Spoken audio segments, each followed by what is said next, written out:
Hey guys, welcome back to the East Bay Sports Talk podcast. I am your host Steven Avalos, and for today's episode, I thought that it would be really nice to share my story on how I became the sports fan that I am today.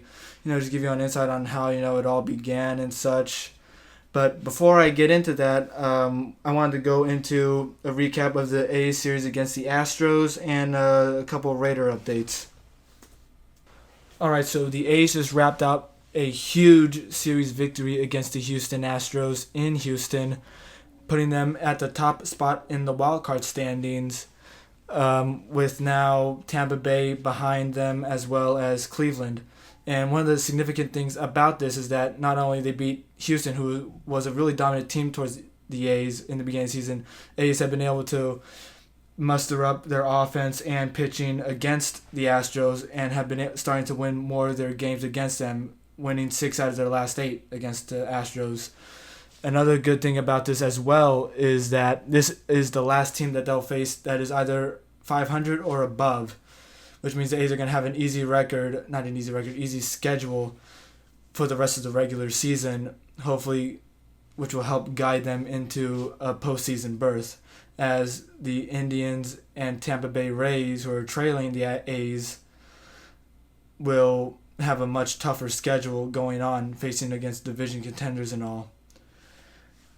With my feelings towards this, I'm really glad with how the A's have played. As I said before, Houston was a very dominant team to the A's. There were so many frustrating games, with the Astros pitching staff such as Garrett Cole, Justin Verlander, newly acquired pitcher Zach Greinke. They're all very dominant pitchers. And, I definitely got to, tip my hat to Houston because they know how to assemble a good team, especially with their batting lineup as well. Guys like George Springer, Yuli Gurriel, former A Josh Reddick. They're just a very killer team. There's a reason why they won the World Series a couple years ago and look like they could be favorites again this year. So for the A's to be able to do what they have done in the last 8 games against them is a big deal. And the A's also are getting stronger as the season goes on as well, as they have added a couple new arms to their pitching staff. Recently, they just brought up Jesus Luzardo, who was their number 1 prospect and made his major league debut yesterday against the Astros, and went 3 innings, allowed 1 run, got a couple strikeouts, and from my point of view, I really love what I see in him. He's got a great arm, really great velocity, great location with the pitch, keeps it low so it's hard to get a good hit off of him. Really look forward to what he is going to show later on in the season, especially next year when he's a full-time starter. Then you also got Sean Manaea, who came in a couple weeks ago. For those who watched the A's last year, you knew that he was like the closest thing we had to an ace. We lost him in the latter part of the 2018 season, which definitely did not help the A's when they came to them losing in the playoffs. But with him back, he's been looking very dominant. He's went 7 innings his last game, then 5 innings the game before. That is 12 innings overall, only allowed 1 run. Really love what I see from him so far. So, there's a lot of really good things to see with the A's going on from here. In other unfortunate news, what you got, last year's NL MVP Christian Yelich of the Milwaukee Brewers is going to be out for the rest of the season with a fractured kneecap. Fouled a ball, went to his knee. It didn't look so bad at first because it kind of skimmed off. It didn't go straight to his knee, but he went down immediately, couldn't really get back up from there, left the game. Now he's out with a fractured kneecap. I hope he makes a big bounce back next year. He's a really good player, one of my favorite non-A's. So I'm wishing him the best of luck next year. Now, before I head into news about the Raiders, I also wanted to share a couple little tidbits about the A's game against the Astros, or actually the series against the Astros, is that during that series, Liam Hendriks, our closer, became he now leads all Australian players in all-time strikeouts, which is really nice. Since Houston lost the series at home, that's the second time they've lost the series all year, the only other one being to Pittsburgh in early June. And lastly, this is the first time the A's have beat Justin Verlander, the starting pitcher for the Astros, since 2013. So that shows that he's really, really good against the A's. But finally, after 6 years, finally beat him. Good job, guys. All right, now moving on to Raiders news. I got one good thing to say and a couple things of bad news to share. For the good news, Kerryon Conley, who I said looked like he took a really nasty hit in Week 1 against the Broncos. Turns out he'll be good enough to play for Week 2 against the Kansas City Chiefs. Valuable piece to have in that game. So I'm really glad that he's okay. Apparently, when he got taken off with the stretcher was more of a precautionary thing to have. So, as I said already, glad he's okay. But in the unfortunate news, Jonathan Abram, the Raiders' first-round draft pick, one of the 3 first-round draft picks for the Raiders at safety, is going to be out for the rest of the year with a torn rotator cuff. Apparently, he tore his rotator cuff during a hit in the first quarter of the game and just played through it with a torn rotator cuff. That's just, I don't know what to say that is. That's just really ballsy. So, it's very unfortunate. He's a high energetic player, hits too hard when he's not supposed to sometimes. So hopefully there's a way that he can still get some experience in from behind the lines. I really hope there's a way they can make that work because I really like what I see from him. And hopefully he makes a full recovery and he plays just the same way he did but better going into next year. And another thing of unfortunate news is that former draft pick of the Raiders, I believe in 2014, I hope I'm right, Neron Ball recently passed away. He's been suffering from a rare brain condition that left him in a near vegetative state for a while. And after a few months, he passed away. It's a complete bummer. I remember watching him play when he first came in with the Raiders. Very promising. And unfortunately, he just wasn't able to. He lost his fight. And, I know I sound like I'm at a loss of words, which I am. It's a very difficult thing to discuss. I feel very sorry for his family and for him as well, all the pain that they had to go through.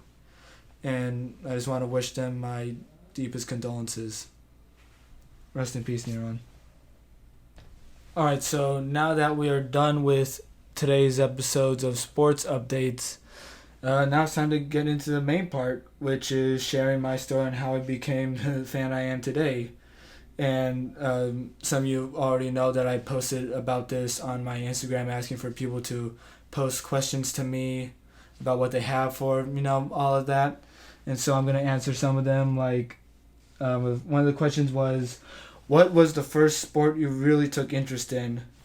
And to answer that, the first sport I guess I took interest in was soccer. I first started playing that when I was, I believe, 6 years old. I got really passionate about it because, it's something that my family really liked me to play. But nowadays I'm really not interested in it anymore. Not even on most like the professional soccer. And most of that is because I just had a really bad experience in my last few years with bad coaches, selfish teammates. Don't really want to go into that. It's just it was a really tough time for me. I just really was not happy playing the sport, and it really kind of ruined the sport in general for me. But even then, I wasn't like that much of a soccer follower. I didn't really know the players that much in the profession. Didn't really follow all of the teams.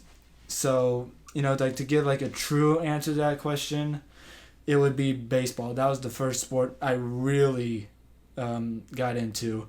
And that started with my dad, I believe in 2012. Like he taking me to games. He already took me to games when I was little, like 6 years old. But I didn't know what was going on. How am I supposed to know I'm 6? But in 2012 or 13, he became a season ticket holder and started taking me and my mom to A's games. And at first, it's just like, I just go into games, watching the ball get hit. I have no idea what's going on. But after a while, I started asking my dad questions about things. What does this mean? What does that mean? Like, what does average mean? My dad would say, oh, the average is, the basically like a percentage of how many times a batter gets a hit in every at bat. Or what E means, that means error. I would ask those questions to my dad all the time. And after a while, especially with the A's being good in the years like 2012 to 14, it's easy to get interested in a good team. So, I got really involved into this. And so did my mom. Like, my dad always says, oh man, I raised a couple demons now. Because we got so obsessed with it, and like this became the only thing we can really talk about. Which is what I'm really grateful for, because usually I didn't really have that much to talk about in general. It was really basic, like video games. I can't even talk about video games anymore. Like, that's just a secondhand thing now. Now sports is the main thing that I talk about, and if you know me well, you're probably rolling your eyes at this point, because you know that I can't shut up about sports, especially baseball. But getting back into the story, I started, getting familiar with the players. I would look at their stats and all that. I like, whenever we go to a restaurant, it's like, okay, there has to be a TV with the game on. Like, I have to see a baseball game. Please. Like, what I love about baseball, too, is that, there's pretty much a game every day. It's not like, with football where it's weekly, or basketball where it's every couple of days. Baseball is something you get almost every day, especially during the summer too, so you have time to watch games and go to them as well without school getting in the way. And like I said, the A's were good in that span in 2012 to 14, so I got really developed into players like Coco Crisp. My personal favorite, I don't know if anyone remembers him, Eric Sogard. He had the nickname Nerd Power. I don't know why, he grew on to me, but I was just a big fan of him at second base. He wasn't the greatest hitter. He is now, though. A's let him go a couple years ago, and now he's raking in Tampa Bay. I'm really proud of him.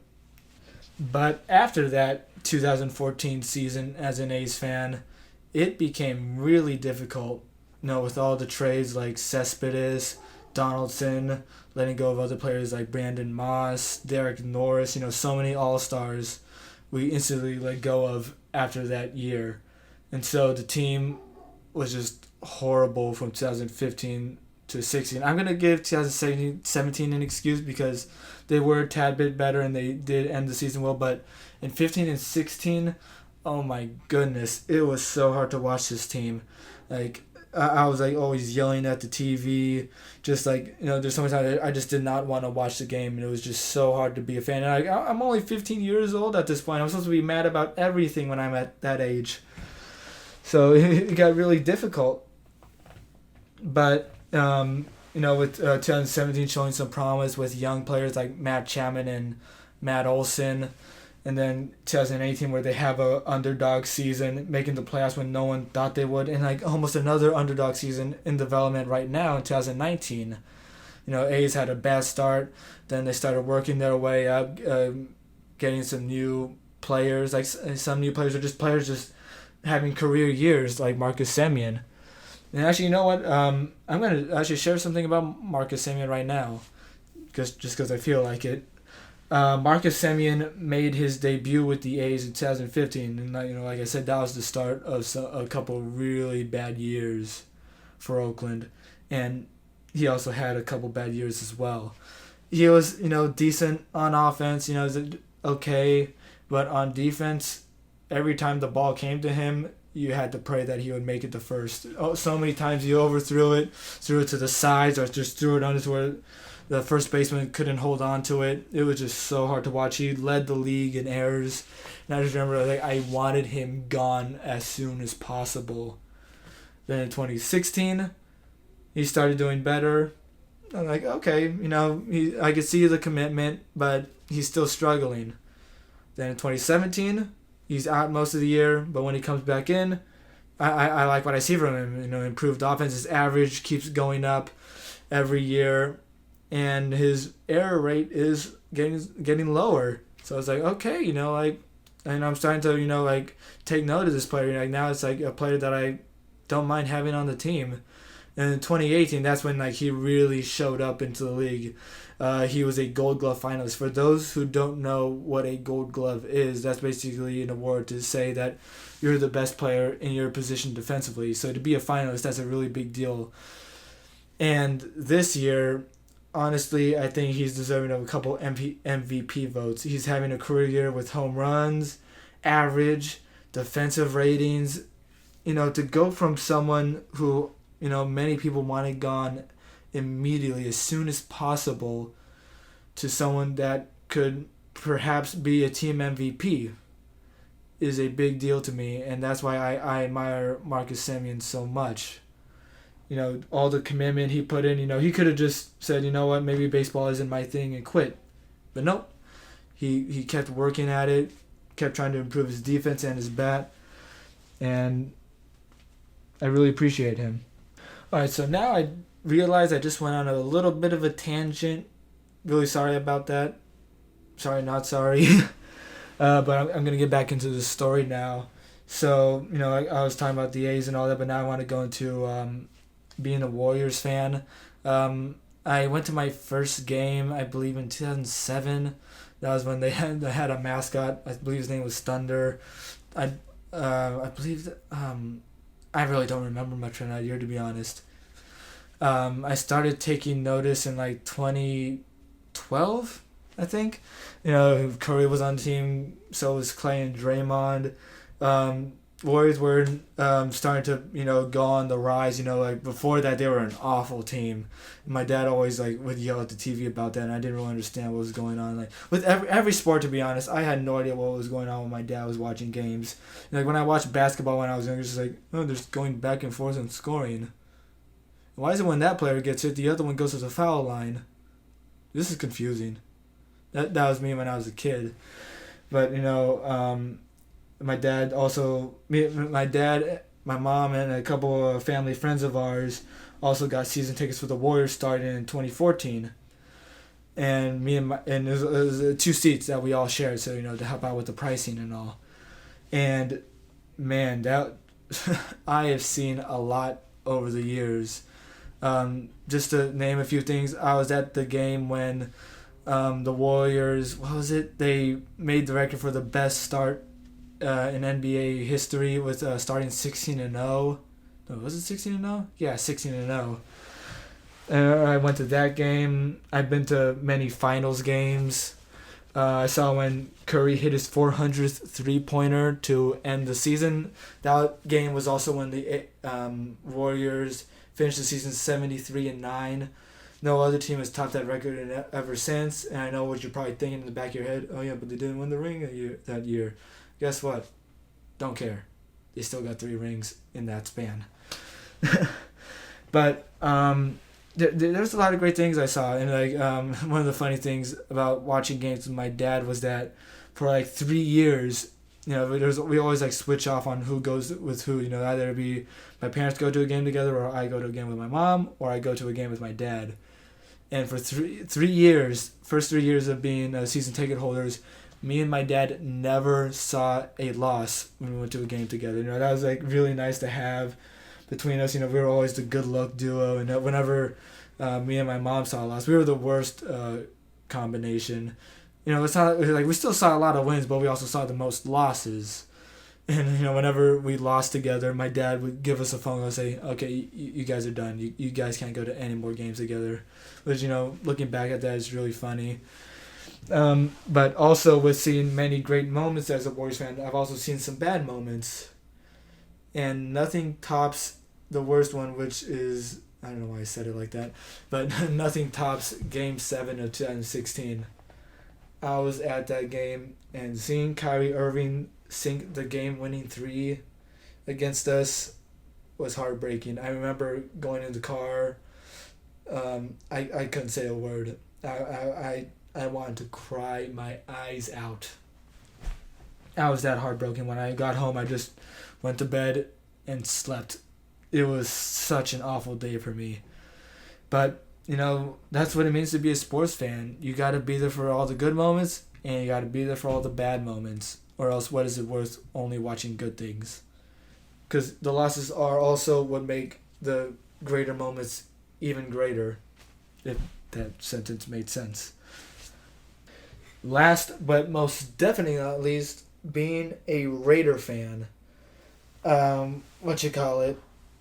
When I first became a Raider fan, like not first became a Raider fan, I was born a Raider fan. My dad would always tell me about games, and it's easy to know that ever since they've made the Super Bowl in 2002, it's been downhill from there. Just so many losing seasons, cycling through coaches and quarterbacks, thinking that they got the next big thing, and yet that player ends up being miserable.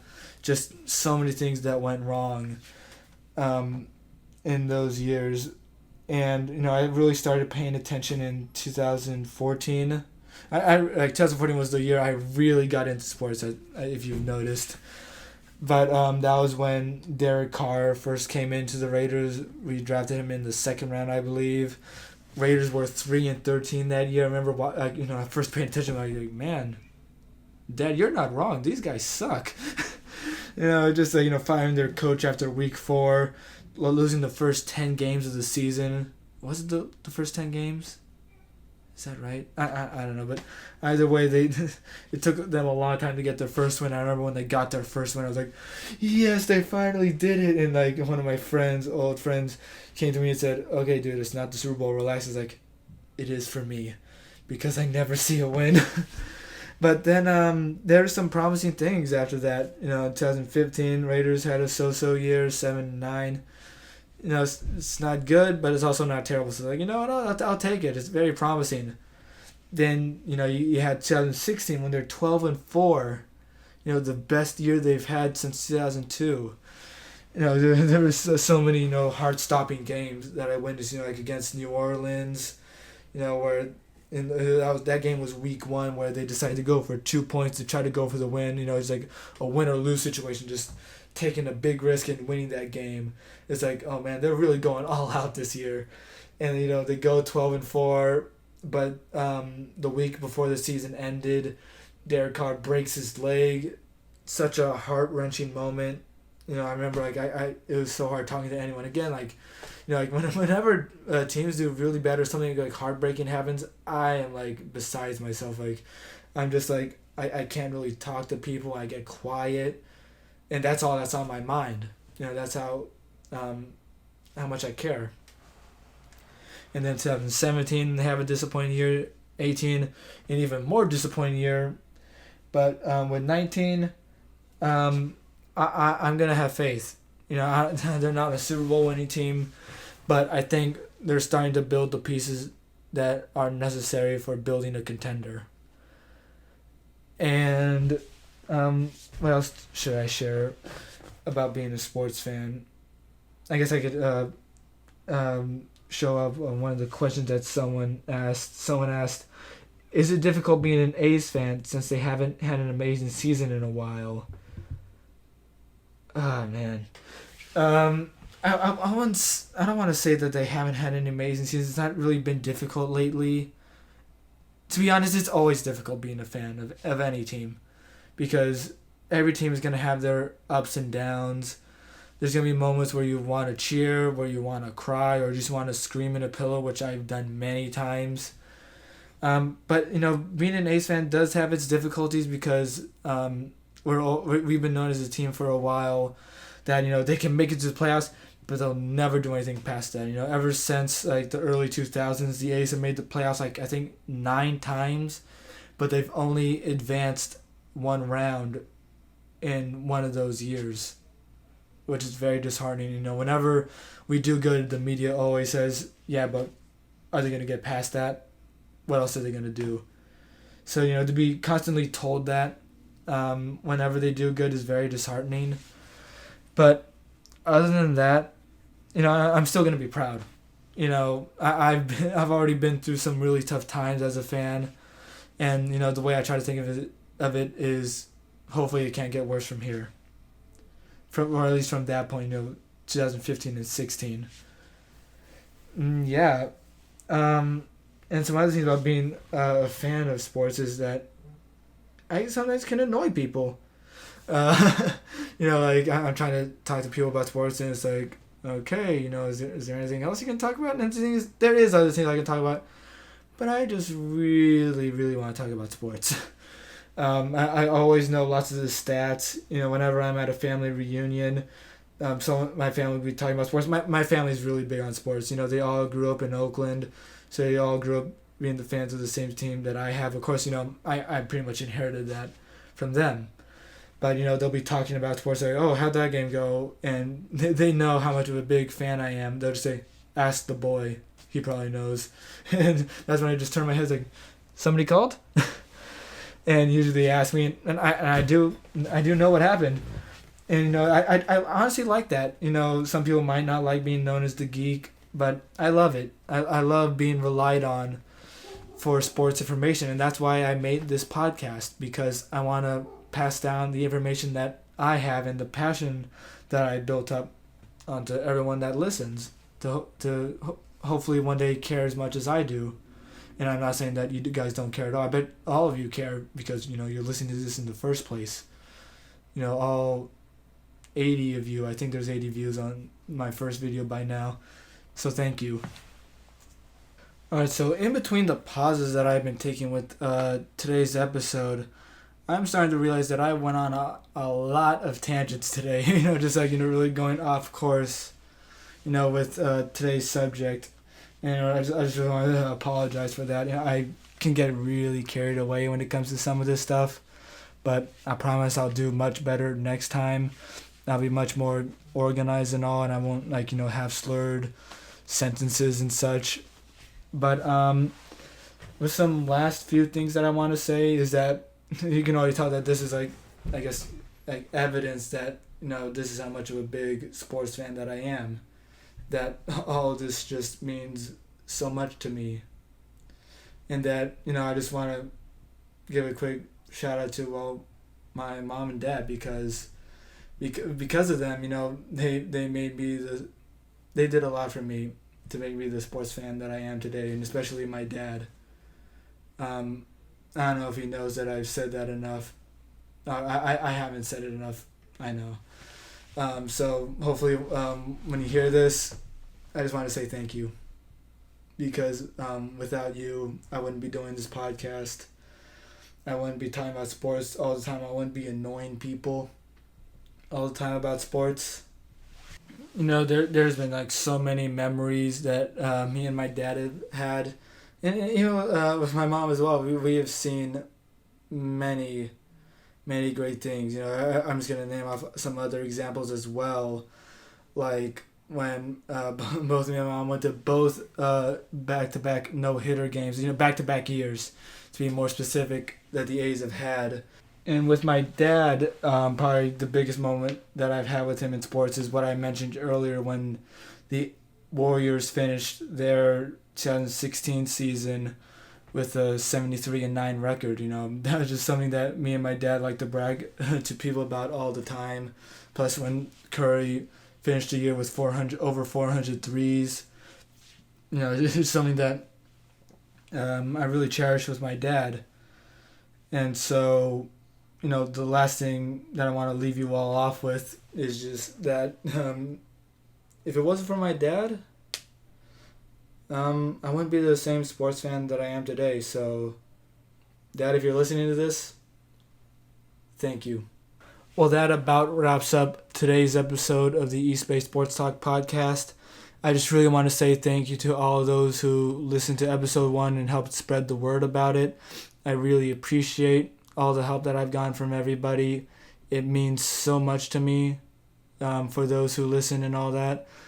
Really appreciate you, and hopefully I can, return the favor back by keep making more content that you'll hopefully enjoy. And that's it. Good night.